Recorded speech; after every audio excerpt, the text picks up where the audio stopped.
Hey guys, welcome back to an interesting video on Wild Rifts. They're back with a Sivir complete guide.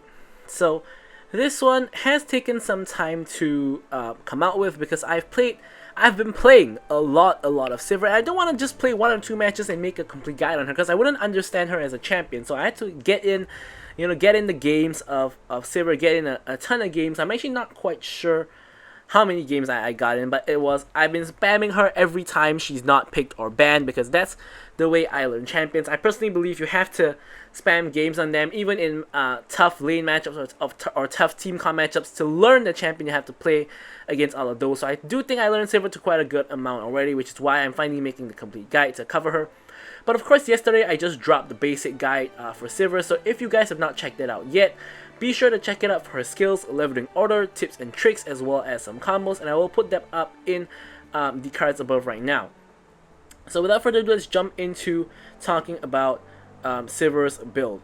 So first up, you want to start off with the Gluttonous Greaves, right? 35 AD together with 7% Omnivamp is pretty much the best boots you can have for her. And then the best first item you can have for her is the nerfed Bloodthirster. Now 50 AD still a lot, 12% physical vamp, 15 to 25 AD when you're above half health, and 10% attack speed as well. Got nerfed, but still really good. Now, the alternative option here is to go for Shield Bow, right? So Shield Bow is over here. Where is it? Shield Bow over here is an alternative option. So Shield Bow, of course, will give you a little bit worse stats. However, you will get, of course, that lifeline shield, which of course was recently buffed. So you only want to go Shield Bow into a team comp that has a lot of assassins or backline dive, and I probably will make a video on building Shield Bow on Sivir. But I personally believe the default best item to go for is going to be Bloodthirster, although some people definitely disagree with that. And also, I believe that the second item you go for has to be Navori Quick Blades, especially if you're not going for Lethal Tempo as your rune. You really need Navori Quick Blades because it's going to reduce the cooldown of pretty much all your abilities are going to be important here. Your Q, of course, is a really good source of damage. Your W, of course, your Ricochet together with your attack speed, which is basically the only source of attack speed in this entire build, except for a Legend Alacrity. So really crucial to get the Navori Quick Blades. Of course, IE for the boost in damage as well as the huge amount of AD. And obviously we have the Maul Reminder for the armor pen together with the Grievous Runes. And then we have a flexible last item option. So of course you have your usual suspects of Guardian Angel for the revive. You of course have, if you didn't go for Shield Bow, you have Steric's Gauge for the health, as well as the extra AD and also the lifeline passive. And then of course you also have Crown, of course, for the anti-burst. And you also have, of course, magic defense options. Could be Wit's End or could be, of course, your, if I can find it, your Maw. Now, personally, I put Wit's End here because firstly, I didn't have space to put Maw, but secondly, it's because I felt that, having a little bit of attack speed at the end is going to be quite helpful, so that's why I put it in Wit's End, but Maw could work very well as well, depending on the game. So, aside from all these, you of course have some offensive options. So, probably your best offensive option is going to be Rune's Hurricane. Obviously, you already have your Ricochet, but of course Rune's Hurricane of course allows you to deal even more damage to people who are not your primary target, which on Sivir is really good because your primary target is rarely the one you actually want to target because you always have to hit front line to hit back line. So there is that. And also, of course, you get a little bit of extra range with Rune's Hurricane because of the bug on it that hasn't really been fixed yet. I really did not mention this because I expected it to be fixed like pretty soon, but I don't know why it's been up for so long, this bug. And hasn't been fixed yet, which is really weird. And the final item option, which is pretty rare but does actually come up, and this is actually what we go for last item in the gameplay you'll see later, is actually going to be Black Cleaver. Because Black Cleaver is not really about the health, it's not really about the AD or the ability haste. Of course, the stats are really good. The stats are really good because obviously having the extra health for survivability is really good, and AD ability is all really good. But what we're really here for is the passives. So first off, Rage passive gonna combo with your own passive to give you even more movement speed to kite around.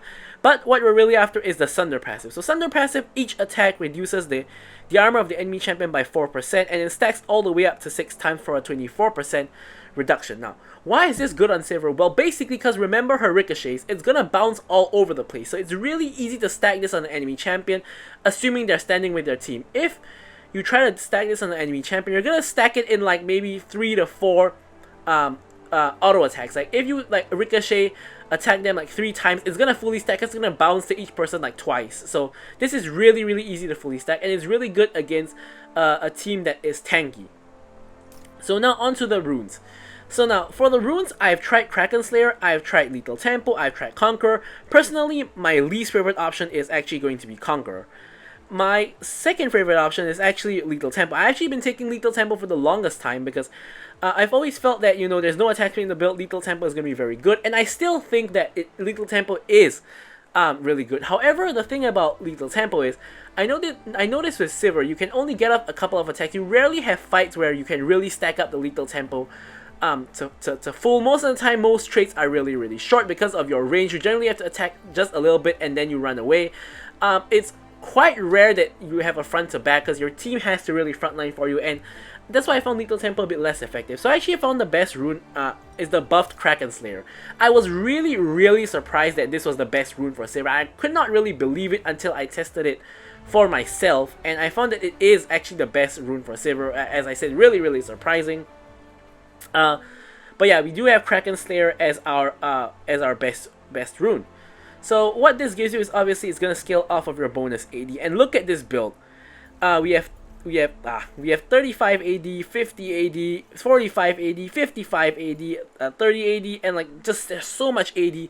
In the early game, this is gonna be really strong because of the true damage. In late game, this is gonna be really strong as well, just because of how much pure AD you have, and it scales off of 40% bonus AD, which is so much AD in this build. Like, it's gonna do insane amounts of damage. And the main thing about this is with Kraken Slayer, you're mainly gonna be focusing down like the tank in the front line because Sivir always focuses the first target she can hit. So with the huge true damage from Kraken Slayer, you're gonna be able to kill tanks a lot faster. And of course, this, needless to say, this works really well on squishies as well. So of course, Brutal because you're an ADC that auto attacks a lot. Giant Slayer because it's the best rune to take in this spot, deals the most damage. And Legend Alacrity as the only real source of attack speed in your build, and of course your bone plating for your defensive stats. And here the spells is actually pretty interesting as well. So first up, Flash is a no-brainer, but do you take Ghost or do you take Exhaust? Well, the answer for this is I've tested Ghost and Exhaust in many games, and the answer is the best one you can go for is Ghost, but you can't be greedy with it. So in a team where you don't have a lot of assassins or you don't have, you know, multiple exhaust targets, you can't afford to take Ghost because it's the best one to take. But if you're against, let's say you have like a, I don't know, maybe like you have an Irelia in the jungle, you have, you have a Irelia in the mid lane, you have a Kayn in the jungle, like that kind of team, you have to go for your exhaust. You can't afford to go for Ghost against this kind of team because no point getting the Ghost when you're just gonna die anyway. So you want to go for exhaust instead. So kind of situational, but yeah. But with all that said, let's jump straight into our gameplay. Alright, so now jumping into our gameplay. Of course, as usual, don't forget to like, comment, and subscribe. Any questions, queries, or remarks, feel free to leave them in the comments below, and I'll of course be sure to address them. So let's hop straight into talking about Sivir. So over the like, I don't know how many games playing with her, I've learned a lot about Sivir, and of course here to share all of that with you, hopefully in this complete guide. So first up, what kind of support does Sivir want? Well, basically it's quite straightforward. She is a ADC that wants to have an enchanter support. I've played with engagers, I've played with enchanters, and I really think that really, honestly, enchanters are a lot better. Like, you rather have someone to protect you than have someone to engage for you, because in the early game she is not very strong. She doesn't really have a lot of kill potential in the early game. Like, the only way she can really kill someone in the early game if they get poked out so much by your Qs and your W ricochets that they are actually in kill range. But if not, most of the time what's gonna happen is you are gonna get bullied. So speaking of which, in goes the enemy team. Ezreal actually goes really low because they overcommitted to Soraka, who actually survives on 1 HP, which is pretty fortunate.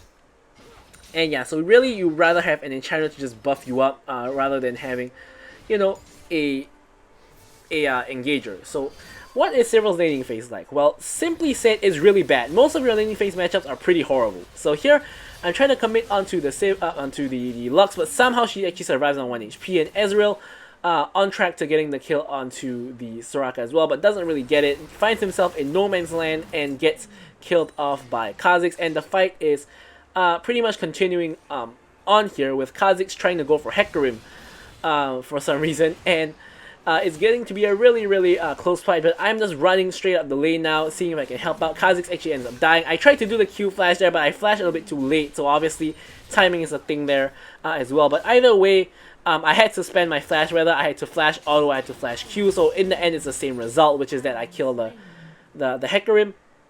So as I was mentioning, Sivir's laning phase sucks. Why does it suck? Well, basically she has no range. So if you're ever in range to attack an enemy using your W, they're going to be in range to attack you as well. So you're most of the time going to take more damage than them because you don't really have a lot of good early game damage. Here I basically have been untouched this entire time. I managed to get the kill onto Ezreal before I die, but you can see he's really not that strong early game at all. So here they were trying their best to focus Soraka, but since they could not finish the kill onto her, I was actually able to just free hit on them behind and eventually get the kill on Ezreal before I die. But you can see the moment they turn on me, I just evaporate. So her damage is not good, her range is trash, and really the only thing she's good at is wave clear. She's the best wave clear ADC in the whole game. So what you can do is actually just let yourself get pushed in and then just sit under tower and wave clear with your Q and W. You can clear a wave in like 3 seconds with your Q and W. The only other thing you can and should do in lane is to try to use your W to poke. So that's something like that. You want to just keep, not W, use your Q to poke. So you want to just keep tossing your Qs and poking them down. And if you spot an opportunity to get, you know, 1 or 2 W autos in on them, like through the minions or whatnot, you should do that. Here I thought I spell shielded the Lux, root, but I actually hit the spell shield too late, and yeah, so one of the most challenging things about Sivir is actually going to be her spell shield. It is basically where Sivir's skill expression mainly comes from. It's like her spell shield and her positioning.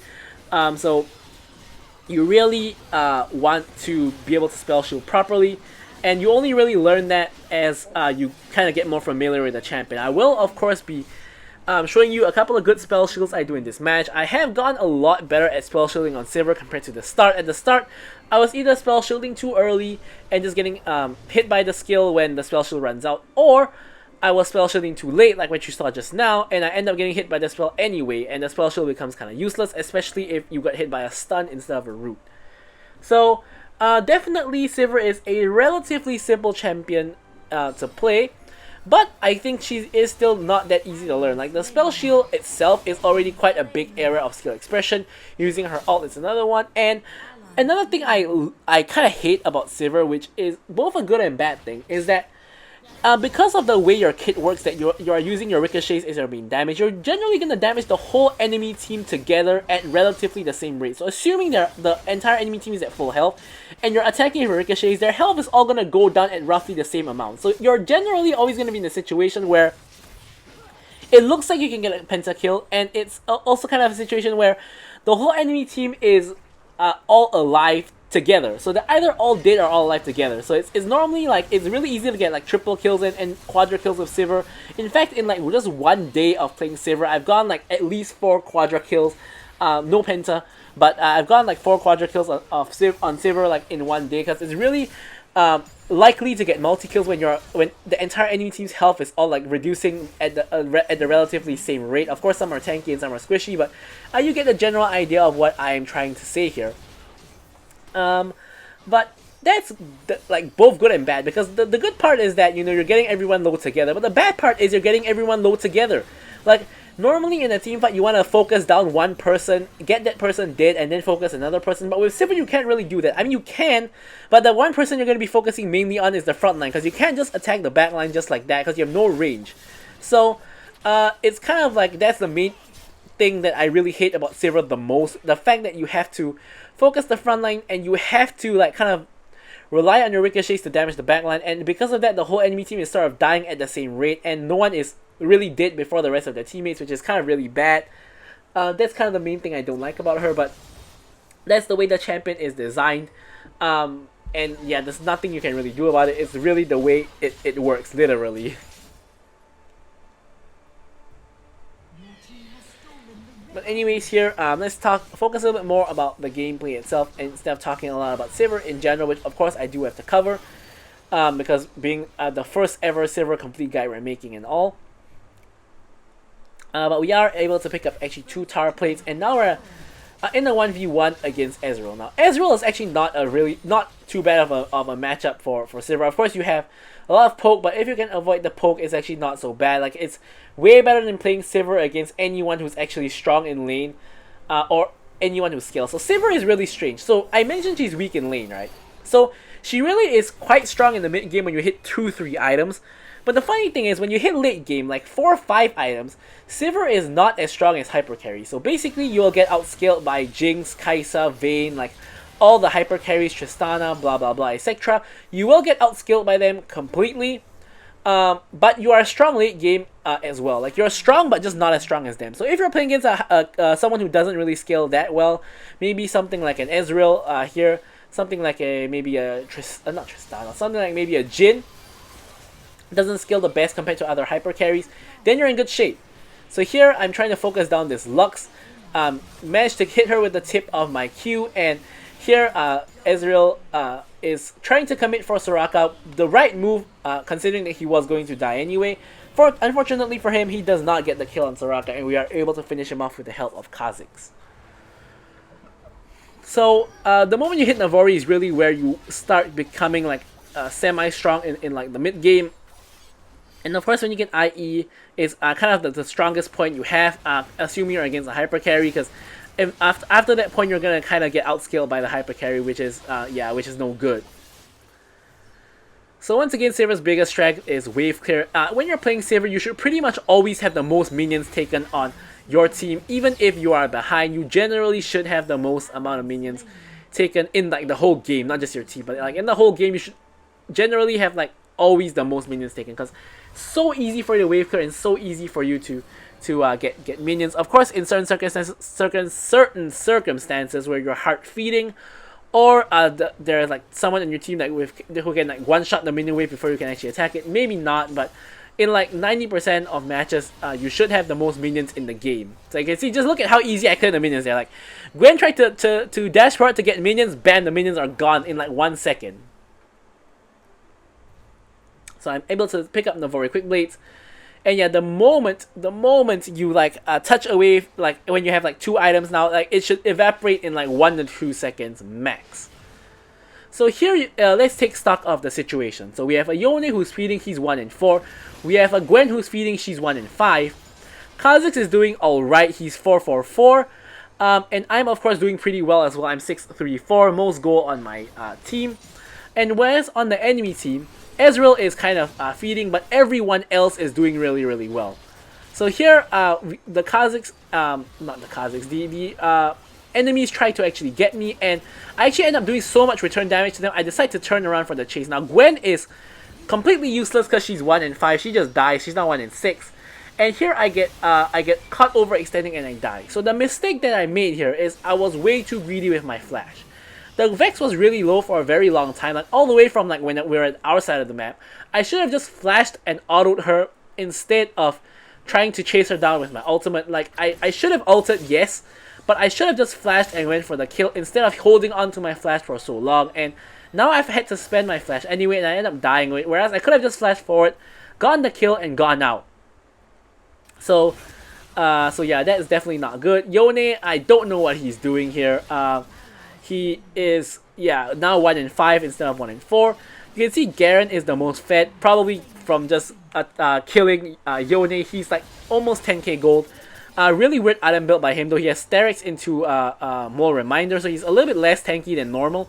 Hecarim's really fed as well, which is the main reason why I decided to go Black Cleaver last item, because both of their enemy team's frontline tanks are really, really fed, and they're really, really tanky.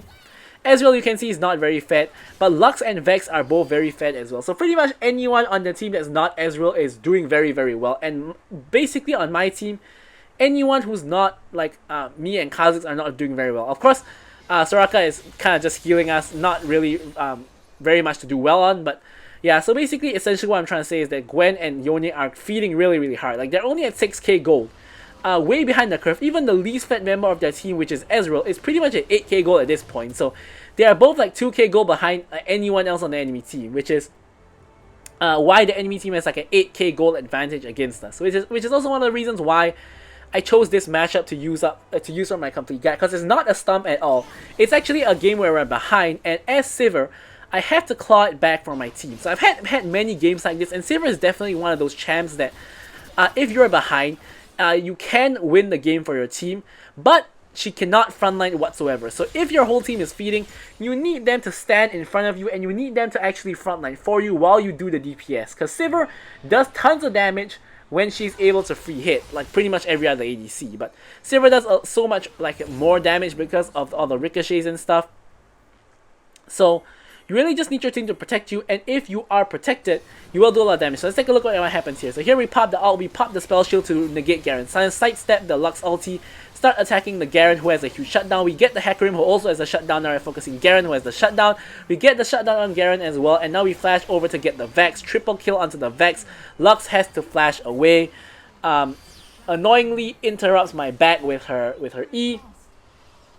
Honestly here, backing was not a good idea because Ezreal was already not pushing, and we could have actually pushed and gotten the bot tower, bot tier 2 instead to get the objective bounty. So kind of a mistake made by me there by trying to rush to back. No, I wasn't thinking too straight. But yeah, so now we've gotten the huge shutdowns from both Hecarim and Garen, and now we're in prime position to carry our team. Look at how much gold we have, 13k gold. Most gold in the game. Of course, the only other two people above 10k gold are Garen and Hecarim, both at 10 and 11k.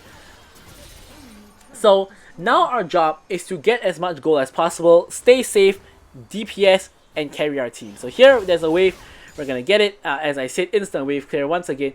This Gwen is really annoying. The whole game she's just following me around and trying to steal my farm, but thankfully it's really hard to steal farm from a Sivir, especially when you're 1 in 6 and you do no damage to minions. So I'm just looking and trying to find anywhere that has any kind of farm, and I'm gonna try to go get it. Minions, jungle monsters, enemy kills, whatever. I'm just gonna go for any farm I can find. I see a couple of enemies, like 3 enemies inside our topside jungle. Don't know what Kha'Zix is really doing here. I see a wave in mid. Gonna clear the wave. I pretty much got all the minions except that last cannon. Garen is now at bot. He has a wave, and he of course is also a kill. I'm just gonna go for the wave at first, but now my team is actually chasing him down, so I have to be very cautious here, because I have to remember I'm playing with the Yone and the Gwen who do no damage. So here, pretty much we just run him down using my ulti, and we get a free pick onto Garen. I say free pick, but in reality it's not. So Garen was actually just distracting us from the fact that his team was sneaking a Baron. So the enemy team actually gets the Baron, which is kind of bad. The good news is I'm now at 4 items, which is 100% crit. And of course, as I mentioned, I'm going to go into the Black Cleaver. Obviously, for your enchantment, you either want to go for Stasis or you want to go for QSS. In this particular match, I'm going to go for Stasis because if Lux hits me with the root, I can Stasis instead of QSSing. If Vex hits me with ult, I can Stasis as well. So Stasis is a lot more important in this match than QSS. Here, I'm going to take the red buff because our jungler is dead, so he's not going to be able to take it. And yeah, so here there's a mountain dragon. It's not important at all because we already got 1 dragon, so no team is getting triple dragon anyways. And even if there were, I don't think it's good to contest it anyways. Here I'm just gonna walk out, get the kill on Ezreal real quick, and you know, just quickly clear the wave. The only reason that Vex ult did not hit was because he tried to target the Gwen in the Shroud. But yeah, so anyways, Gwen goes over, commits suicide anyway. And yeah, so here Kha'Zix, I don't quite know what he's doing. He's on the run. He stasis, and here I'm DPSing while he's in stasis to try to help to threaten the enemy. But obviously, me alone, I'm not too threatening because I can't really like burst down the Garen. Garen now has the Randuin's Omen as well, which of course kind of hard counters me because I'm like, you know, a crit champion. So here I'm trying to clear the wave before Hecarim can get tower, which I am successfully able to do despite the fact that it's Baron minions, because again, Sivir wave clear is really strong. Of course, against Baron minions, it's going to be a lot more of an uphill battle, but it's still, of course, really, really good. Now, at this point, I'm still 3k gold ahead of anyone on the enemy team. Of course, Hecarim and Garen, most fit members of their team. I'm still really ahead of them, and of course, I need that Black Cleaver to start to shred them down, because they are really difficult to take down, and that is, of course, going to be an issue. So here I'm getting myself the stasis and getting the phage. Of course, the movement speed aspect of the a Black Cleaver is what I consider to be more important. So here, once again, I'm just hovering around the base, waiting to get minions. So here, more minions for me in the top lane. Rotating over to mid, the next mid wave on the enemy team should be pushing in. There it is. So another mid wave for me. And yeah, just being sure to constantly keep my farm up and be in the best position to carry my team. Of course, after I get Black Cleaver, I don't actually need to farm anymore because I will be at full build. And I don't really plan to sell anything, so I don't really need to farm after I get Black Cleaver. Completed the stasis and got the Phage already. It's just a little bit away from getting the Black Cleaver. So here I spot the enemy team chasing my team down. So here I'm spotting the opportunity, like this could be the fight that could get us back into the game. I ult, I spell shield and block Hecarim damage, but not his burst, unfortunately. So here I'm DPSing, you can see boom, boom, boom, boom, boom. And unfortunately I get exhausted and I die. Why? Because my Yone ran away instead of trying to help me take the damage. Of course I don't exactly blame him because it's not like he wants to die. But at this point, you really have to know your role in the game. But of course it's solo queue and that's not very likely. So they are really low, but we have, the issue is that they are very low, but we have our 1-6 Yone and our 1-7 Gwen trying to kill them. Like, they're doing no damage at all. Like, just look at that. How is Ezreal not dead from a Gwen ulti? And Garen is 1v3ing in the backline. Lux and Vex pretty much just one-shot the Soraka, and like we have the two useless champs just left alive who don't really actually do anything at this point. So what I meant just now by knowing your role is, if you are, even if you're a carry champion like Yone and Gwen, if your ADC is fed and they're the win condition in the game, like look at this, I'm 8k gold ahead of Gwen and Yone. It's like close to double of their goal, honestly. So their job is really just to protect me. And this would be the same if it was me. So for example, if I was the one feeding, if I was like 1-7 like the Gwen, and Gwen was in my position, then my job would be then to make sure that I'm the one focused instead of Gwen, because Gwen is the one that can do the damage and carry me. Right, so here, once again, I spell shield the Hecarim ulti, which is really crucial. Unfortunately, I don't get the sidestep, but I am able to focus down Garen. And then following on to, I believe that was Vex, and then Ezreal, and then there's the triple kill. And yeah, so this is really where I reach full build, and here I'm able to finally, you know, carry the fight and get the Elder Dragon for my team. If we lost this Elder Dragon, we probably just lose the game anyway. I don't think I can fight the enemy team that has Elder. And off of that, Hecarim is left at 1 HP, and Lux is really low as well. Not really low as well, but she is has to run for the hills. So here, you can see just a couple of bounces from the minions. It destroys like 1/4 of her health. So here in the meantime, I'm not actually needing to farm here, but I'm just trying to deny the enemy jungle camps. Also, I want blue buff because Sivir is really mana hungry. And yeah, so here the vision as well. And now we're just going to do Baron. Hecarim, of course, the jungle is still alive. But I doubt he's going to run in here to steal the Baron. He does not. Lux tries to steal it though, and Ezreal as well. But we are able to secure a Baron. So now we have Baron and Elder. Now all we should be doing is we should be grouping up and just trying to end the game. So Gwen and Yone are now starting to side lane, which I think is quite bad because they really are not side lane threats. They're so weak at this point. Hecarim comes in. I spell shield. Now unfortunately his Q is the first thing that hits me. I'm able to actually kill the Vex and Ezreal just off of the bounces, and I am able to stasis the ulti from the Lux, which is probably one of the most threatening things. I fail the blast plant over the wall because I'm not close enough, so I flash instead. Trying to go for the Garen, but I don't want to tank tower to continue hitting the Garen because I don't know if he still has ulti. Actually, he did still have ulti, so that would have been a little bit dangerous, but we are able to end the game off of that. So you can see how hard Sivir can carry a feeding team. And yeah, she's a really, really strong champ, but probably not top tier, not S tier, not S plus tier. Not S plus tier, I guess you should say. It might be S tier. But speaking of S, we did get an S rank for the game. And I'm going to leave you guys with the rest of the stats as usual. Thank you guys so much for watching the video, and goodbye.